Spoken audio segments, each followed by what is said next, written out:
two cubes of side 6 kept side by side to form a parallelepiped का मतलब cuboid. दो cube हैं, ठीक है, साइड बाय साइड रखा हुआ है दो क्यूब। अगर हम इसको 3D में देखेंगे तो ये कुछ इस तरह का दिख जाएगा, पैरेललेपिपेड मतलब कि क्यूबॉइड बन गया। साइड इसकी थी 6 का मतलब लेंथ 6, ब्रेथ 6 और हाइट 6, और दो क्यूब साइड बाय साइड रख दिए मतलब उसकी लेंथ अब हो गई 12।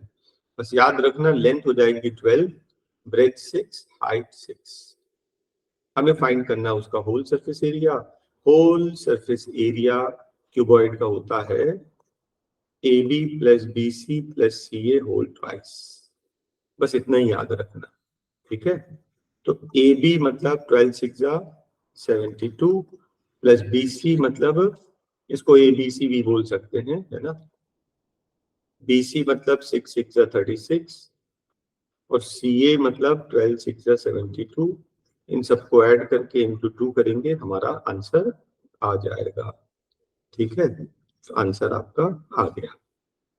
नेक्स्ट क्वेश्चन में वो ये बोल रहा है कि k के किस वैल्यू के लिए ये परफेक्ट स्क्वायर हो जाएगा। सबसे बढ़िया ऑप्शन में आपने पुटअप कर दिया 1। वैसे भी आपको ये दिख रहा होगा कि ये कुछ a स्क्वायर टाइप का है और ये b स्क्वायर है। मान लो माइनस भी है बीच में तो -2ab हो जाएगा। तो ये जो टर्म है आपका b स्क्वायर होना चाहिए, ठीक है। b स्क्वायर मतलब कोई भी टर्म पॉजिटिव और वो भी परफेक्ट स्क्वायर, तो आंसर 1 के अलावा और कोई हो ही नहीं सकता, ठीक है। और डिटेल में समझा देता हूं। अगर इसकी जगह हम 1 पुटअप कर देंगे तो ये हो जाएगा x square minus 1 the whole square. तो देखिए परफेक्ट स्क्वायर बन गया। k की जगह 1 पुटअप करने पर परफेक्ट स्क्वायर बन जाएगा। Next question. इस टेस्ट में ज्योमेट्री बहुत है। x इक्वल्स टू 0 का मतलब होता है y axis, y equals to 0 का मतलब होता है x एक्सिस, और एक ये लाइन है और एक ये लाइन है। कितनी लाइंस हो गई? 4, 1 2 3 एंड 4। अभी 1 और 2 तो ठीक है, ये y एक्सिस x एक्सिस है। हम लोग थर्ड और फोर्थ लाइन को सॉल्व करेंगे, ठीक है। एक बहुत इजी मेथड बताऊंगा आपको और उससे फिर हम लोग देखेंगे। देखिए फर्स्ट इक्वेशन है x plus y equals to 1। Second equation है 2x plus 3y equals to 6। आप क्या करें, पूरे इक्वेशन को 6 से डिवाइड करते हैं इसमें, तो ये बन जाएगा x/3 plus y/2 equals to 1। ये हो गया इंटरसेप्ट फॉर्म, और ये तो ऑलरेडी 1 है तो इसके अपॉन में 1 है, कोई प्रॉब्लम ही नहीं। ये बन गए इंटरसेप्ट फॉर्म। अब मैं इंटरसेप्ट फॉर्म भी बता देता हूँ, x/a plus y/b equals to 1। ये लाइन का इक्वेशन है in the intercept form where a is x intercept, b is y intercept. इसका मतलब क्या होता है अभी मैं समझा दे रहा हूँ। ये आपकी है लाइन नंबर 3। लाइन नंबर 3 में देखिए ये x एक्सिस हो गई आपकी, ये y एक्सिस हो गई, और जो आपकी लाइन है वो इस तरह से काट रही है कि x एक्सिस को 1 यूनिट पे काट रही है, y एक्सिस को भी 1 यूनिट पे काट रही है, ठीक है। मुझे बताइए इस ट्राइंगल का एरिया क्या होगा। एरिया क्या होता है? Half into base 1 into height 1, that is equals to half. तो फर्स्ट ट्राइंगल का एरिया हाफ हो गया। हालांकि क्वेश्चन ट्राइंगल का नहीं है लेकिन मैं स्टेप बाय स्टेप समझा रहा हूं, ठीक है। अब हम लोग फोर्थ इक्वेशन ले लेते हैं। फोर्थ इक्वेशन में आप देखेंगे ये जो वाला जो इक्वेशन है उसका फिगर कुछ इस तरह से बनेगा। x इंटरसेप्ट है 3 और y इंटरसेप्ट है 2। उसका एरिया आएगा, एरिया होता half into base, base is 3 into height, height is 2। ये कट जाएगा, इसका एरिया आ गया 3, ठीक है। अब हम इन दोनों को एक साथ में एटर कर रहे हैं, देख रहे हैं। आप देखिए ये y एक्सिस मतलब x इक्वल्स टू 0, ये x एक्सिस मतलब y इक्वल टू 0। ये आपकी पहली एक लाइन थी, ये आपकी दूसरी एक लाइन है। इस बार हमें चाहिए इन चारों लाइन के बीच में जो एरिया होगा, तो मैं आपको बोल रहा हूं जो बड़ा ट्राइंगल था, बड़े ट्राइंगल के एरिया में से छोटे ट्राइंगल का एरिया माइनस कर लो तो ये रिक्वायर्ड एरिया आ जाएगा। एरिया ऑफ क्वाड्रिलेटरल क्या हो जाएगा? Area of big triangle minus area of the small triangle. Area of the big triangle मतलब ये वाली जो फोर्थ वाली इक्वेशन थी उसका एरिया आया था 3, छोटे वाले का एरिया आया था हाफ, मतलब 0.5 जो भी लेना है। 3 में से हाफ माइनस किया 2.5, चाहे आप 2.5 लिखें चाहे 5/2 लिखें। हम ऑप्शन देखते हैं क्या है पोजीशन ऑप्शन। ऑप्शन देखिए थर्ड ऑप्शन 2.5 गया। ठीक है, ज्योमेट्री का क्वेश्चन था, फर्स्ट लाइन अलग से इसका एरिया निकालना। देखिए x equal to 0 y axis होता है, y equal to 0 x axis, इनको तो अभी अभी साइड में रख दें। थर्ड इक्वेशन को हमने इंटरसेप्ट फॉर्म में कन्वर्ट किया क्योंकि पहले से था, उससे एरिया निकाल दिया।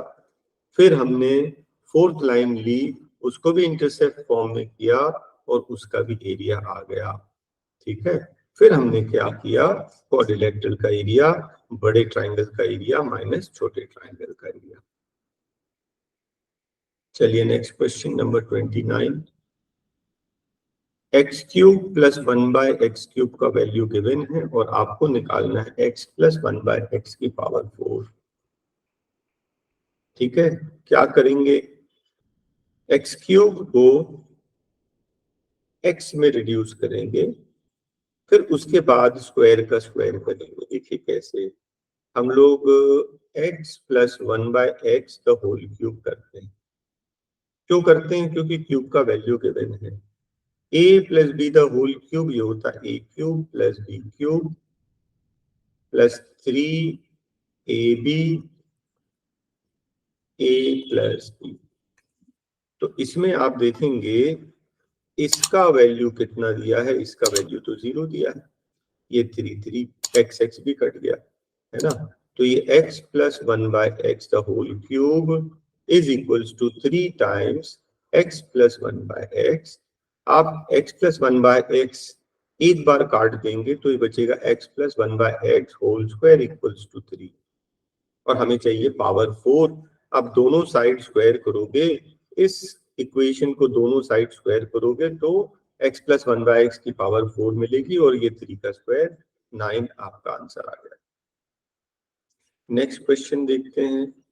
देखिए थोड़ा सा लेंथी क्वेश्चन है, क्योंकि पावर 5 होता है तो हमें पहले x² प्लस 1/x² का वैल्यू निकालना पड़ेगा, फिर x³ प्लस 1/x³ का वैल्यू निकालना पड़ेगा। इन दोनों को जब मल्टीप्लाई करेंगे तब आएगा x की पावर 5। ठीक है, तो ये जो गिवन है इससे फर्स्ट पार्ट निकालेंगे, इसी से सेकंड पार्ट निकालेंगे, फिर दोनों को मल्टीप्लाई करेंगे। क्वेश्चन इतना ही लेती है। तो क्या करें, इसको स्टार्ट में दोनों तरफ स्क्वायर करते हैं। x plus 1/x equals to 3 squaring both sides हो जाएगा a² plus b² plus 2ab। 2ab मतलब x 1/x, वो तो कट ही जाता है, इक्वल टू 3 का square 9।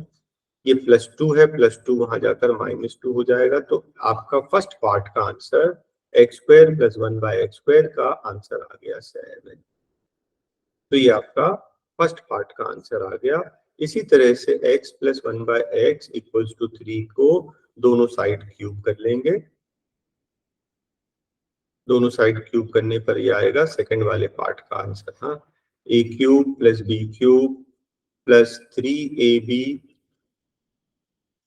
a plus b this equal to 3 का क्यूब 27। आपको मालूम है x प्लस 1/x का वैल्यू होता है 3, ये है 3 x कट गया, ये 3 3 जा 9, 9 वहां जाएगा -9, that is equals to 18। Second part का आपका आंसर आ गया 18। फर्स्ट पार्ट का आंसर था ये जो आपका फर्स्ट पार्ट, अब इन दोनों को मल्टीप्लाई करना है ना, first part into second part. First part का आपका आंसर था 7, सेकंड पार्ट का आंसर 18।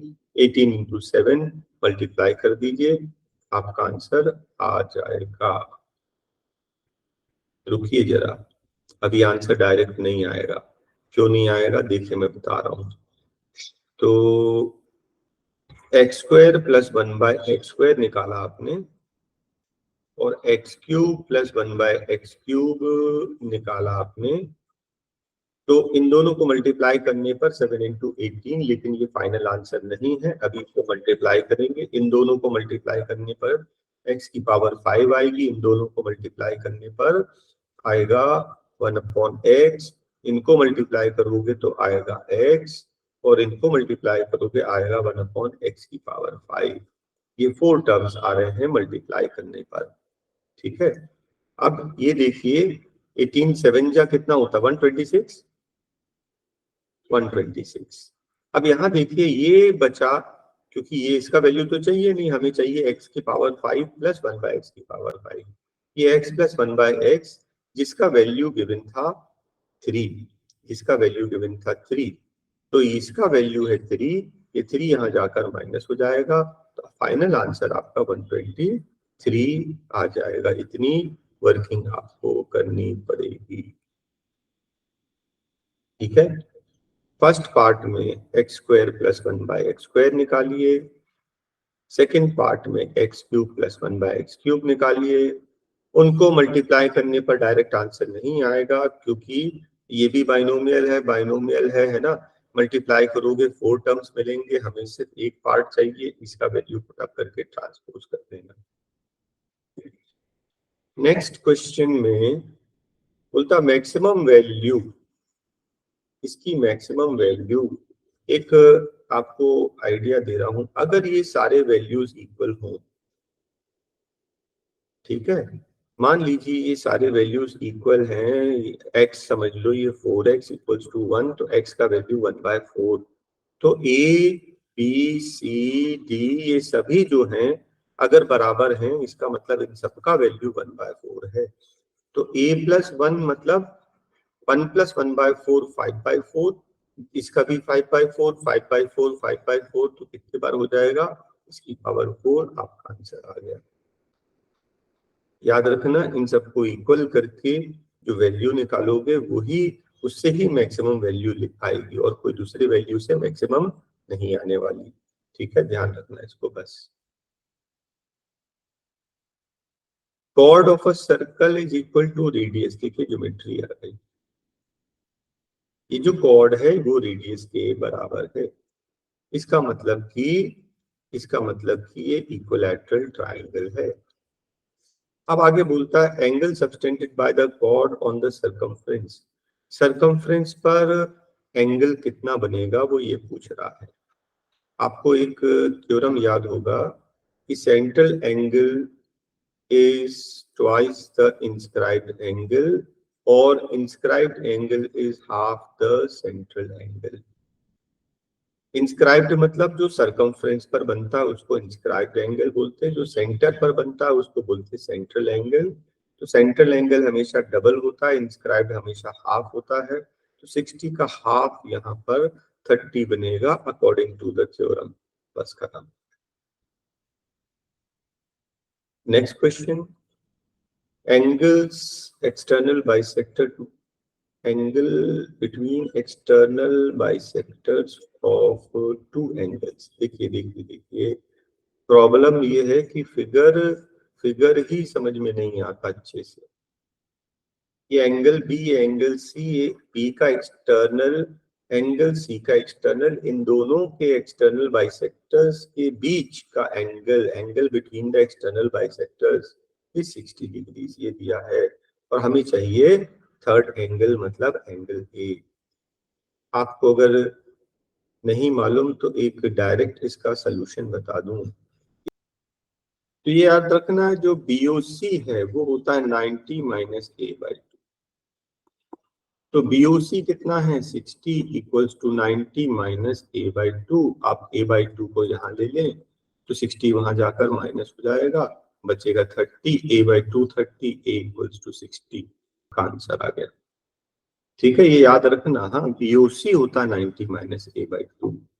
और उसी तरह से एक चीज मैं और समझा दे रहा हूँ, कई बार क्या है इंटरनल एंगल का बाइसेक्टर बोलता है, इसका बाइसेक्टर, ठीक है, एंगल ABC है और ये मान लीजिए O, बोलता है BOC कितना होगा, तो BOC होता है 90 प्लस a/2, बस इतना ध्यान रखना। ये इंटरनल बाइसेक्टर्स से जो एंगल बनता है वो 90 प्लस होता है, एक्सटर्नल बाइसेक्टर से जो बनता है वो 90 माइनस होता है। चलिए नेक्स्ट क्वेश्चन। ABCD दो पैरेलल कॉर्ड्स हैं ऑन द ऑपोजिट साइड, उसने बता दिया। एक सर्कल है, सर्कल के ऑपोजिट साइड, सेंटर के ऑपोजिट साइड दो कॉर्ड्स हैं। एक की लेंथ है 10, 10 का आधा 5, दूसरे की लेंथ है 24, 24 का आधा 12, क्योंकि परपेंडिकुलर बाइसेक्ट्स द कॉर्ड, ये हमें पहले से पता है। बोलता रेडियस 13 है, रेडियस 13 है। फर्स्ट ट्राइंगल में देखोगे कि 5, 12, 13 होता है, और सेकंड ट्राइंगल में देखोगे कि 5, 12, 13 होता है पाइथागोरस थ्योरम से। अब वो पूछ रहा है कि इन दोनों कॉर्ड्स के बीच का डिस्टेंस, इसका डिस्टेंस 12 है, इसका 5 है, दोनों मिलाकर 17। ठीक है, पाइथागोरस थ्योरम से दोनों के परपेंडिकुलर निकाल लिए और दोनों को ऐड कर दिया। अच्छा, कई बार क्या होता है ये दोनों सेम साइड होते हैं, बस आपके नॉलेज के लिए बता दूं। अगर दोनों सेम साइड होते हैं तो एक का लेंथ आया था 12 और एक का लेंथ आया था 5, तो 12 माइनस 5 आंसर 7। अगर ऑपोजिट साइड में है तो इन दोनों को प्लस कर देना, और अगर सेम साइड में है इन दोनों को माइनस करना, तो दोनों कॉर्ड्स के बीच का डिस्टेंस आ जाएगा। बहुत कॉमन क्वेश्चन है ये। टू पैरेलल कॉर्ड्स, डायमीटर है 30, डायमीटर है 30 का मतलब रेडियस है 15। दो पैरेलल कॉर्ड्स बनाए हैं, एक का लेंथ 24, दूसरे डिस्टेंस बिटवीन 21। देखिए जो अभी हमने दो पैरेलल कॉर्ड वाला क्वेश्चन किया था उससे काफी सिमिलर है। हमें सेकंड कॉर्ड की लेंथ बतानी है। मान के चलते हैं कि दोनों कॉर्ड जो है वो ऑपोजिट साइड पर है।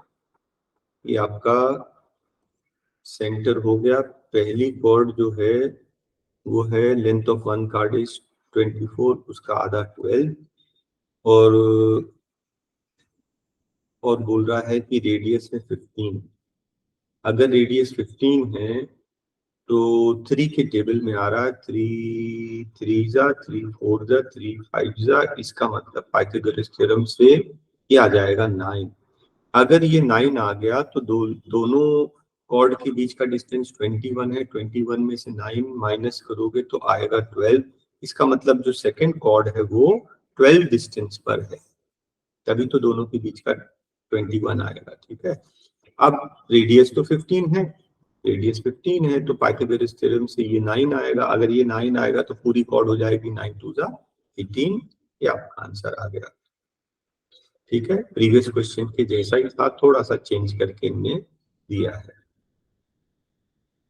एक ट्राइंगल है, एक एंगल बी दिया है, एंगल सी दिया है, π/4 आपको मालूम ही है, पाई मतलब 180, 180/4 that is equal to 45 degrees. आपको फाइंड करना है third angle, angle sum property से फाइंड कर ले। आपको मालूम है a plus B plus C होता है 180 डिग्रीज, तो ए हमें फाइंड करना है, बी का वैल्यू है 75, सी का वैल्यू है 45 इक्वल्स टू 180। दोनों को मल्टीप्लाई करोगे तो ये हो जाएगा 120, 120 वहां जाकर माइनस होगा, ए का वैल्यू 60। लेकिन हमें चाहिए रेडियन में, बस इतना ध्यान रखना, रेडियन में चेंज करने के लिए π/180, π/180, पाई और 180 दोनों बराबर होता है ना, सेम से मल्टीप्लाई डिवाइड, 63 का कट गया, आंसर π/3 आंसर आ गया। Shadow is √3 times. देखिए शैडो बड़ी है, शैडो बड़ी है, अगर हाइट h है तो शैडो √3 टाइम्स है, और ऐसा केवल 30 डिग्रीज में होता है आपका आंसर। ठीक है, याद रखना शैडो बड़ी है तो एंगल 30 बनता है, और अगर हाइट √3 टाइम्स बड़ी है, अगर हाइट √3 टाइम्स बड़ी है तो एंगल बनता है 60, और अगर शैडो और हाइट दोनों बराबर हैं तो एंगल बनता है 45। एमसीक्यूज में बहुत यूज होता है, आप ध्यान रखेंगे।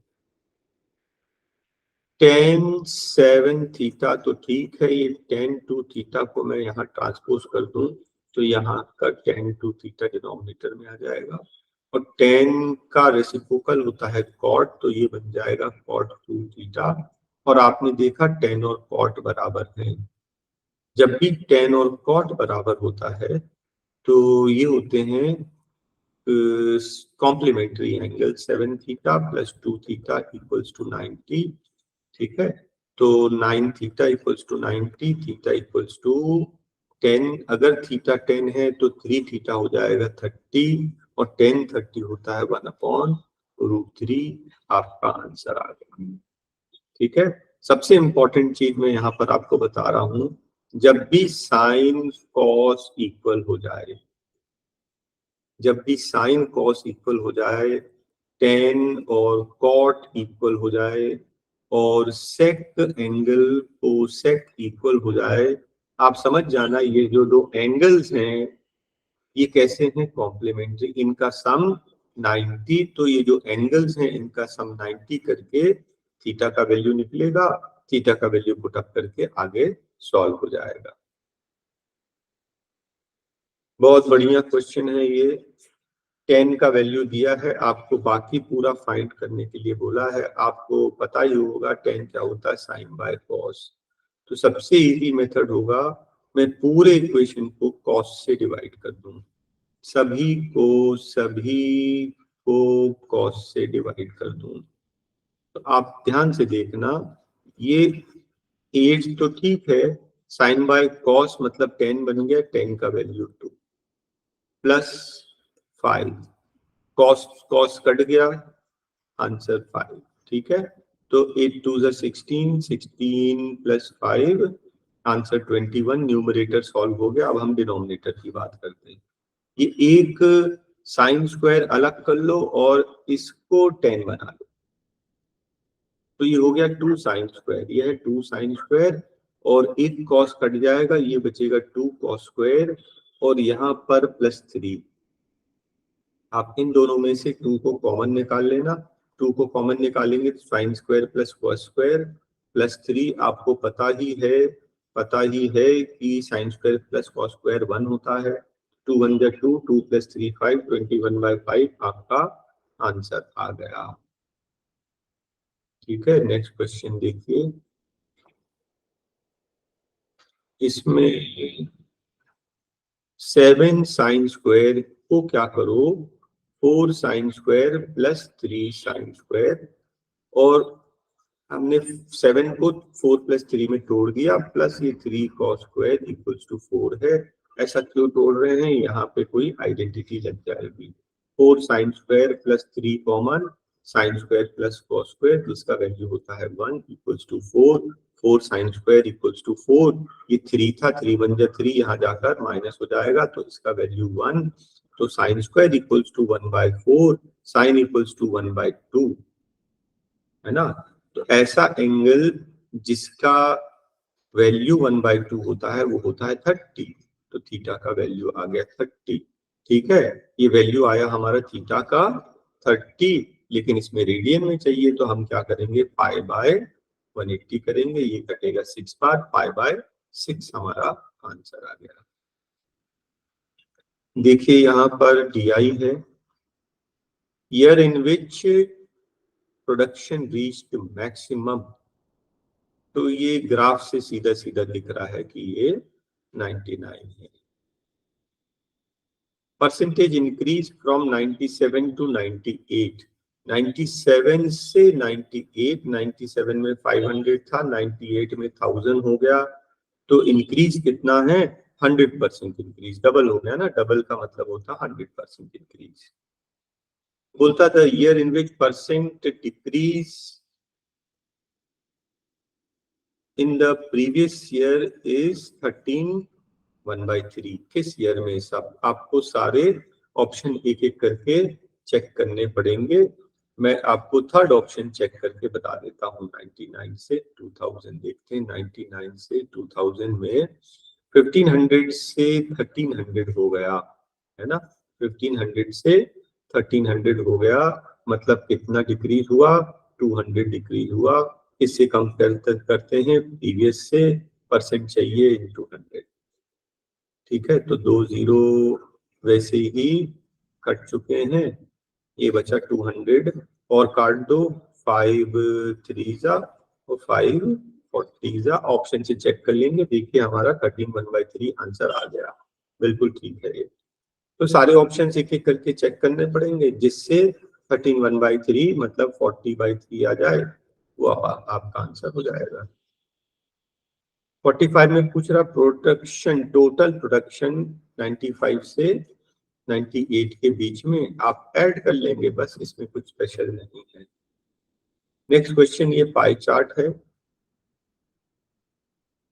वैसे तो पाई चार्ट के कन्वर्जन एंगल में देखिए कभी ये वैल्यू रहता है रुपीस में, ठीक है, कभी परसेंटेज में, कभी डिग्री में, एक को दूसरे में कन्वर्ट करना यही सबसे इंपॉर्टेंट चीज होती है। तो देखते हैं हम लोग क्वेश्चन में 1 to 1 बोलता है फूड और मेडिसिन। फूड है 30 और मेडिसिन है 12.5। 12.5 को अपन 25/2 लिख देते, 5 से काट दो, 5 5 5 6 फर्दर कटेगा नहीं, 12/5 आपका आंसर करेक्ट है, थर्ड ऑप्शन। ठीक है, नेक्स्ट देखते हैं। If the total spent on family 50,000,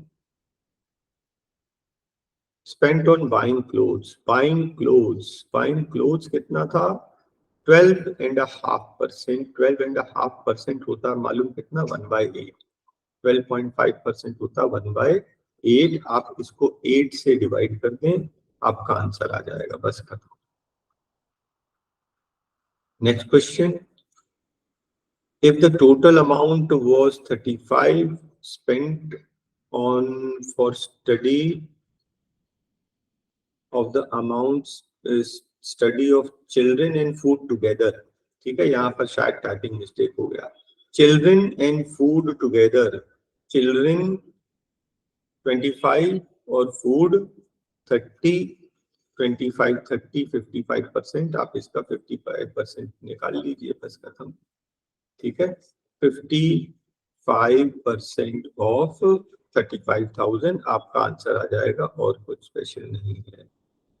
पूछ रहा है एंगल एक्सपेंडिचर का, एंगल एंटरटेनमेंट, एंटरटेनमेंट कितना एंगल बनाएगा, एंटरटेनमेंट है 10%, ठीक है, एंगल 10%, परसेंट को आप 100 से डिवाइड करेंगे, हमें चाहिए डिग्री, तो 360 से मल्टीप्लाई करेंगे, 120 120, देखिए आ गया 36 डिग्री, बस खत्म। ठीक है, मतलब आप क्या करें कि आपको परसेंटेज में दिया है परसेंट, तो 10% किसका, पूरे का 360 का, बस इतना ही तो करना था। नेक्स्ट बोलता है difference between buying clothes and house maintenance 1500। तो हम बाइंग क्लोथ्स और हाउस मेंटेनेंस का फिगर पहले उठा लें। बाइंग क्लोथ्स और हाउस मेंटेनेंस 12.5 and 10, 12.5 and 10, और उसका डिफरेंस होता है 2.5% ऑफ द टोटल, वो बोलता है 1500 रुपए है। 2.5% 1500 है, 1500 क्या है 2.5%, 2.5 से डिवाइड करेंगे 1% आ जाएगा। हमें चाहिए हाउस मेंटेनेंस का वैल्यू, हाउस मेंटेनेंस मतलब 10%, हमें 10% चाहिए। अच्छा ये 2.5% है, 10% निकाल के इंटू 4 कर लो, बस खत्म। ठीक है, 2.5 4 10%, हमें 10% चाहिए, ये आपका आंसर आ गया।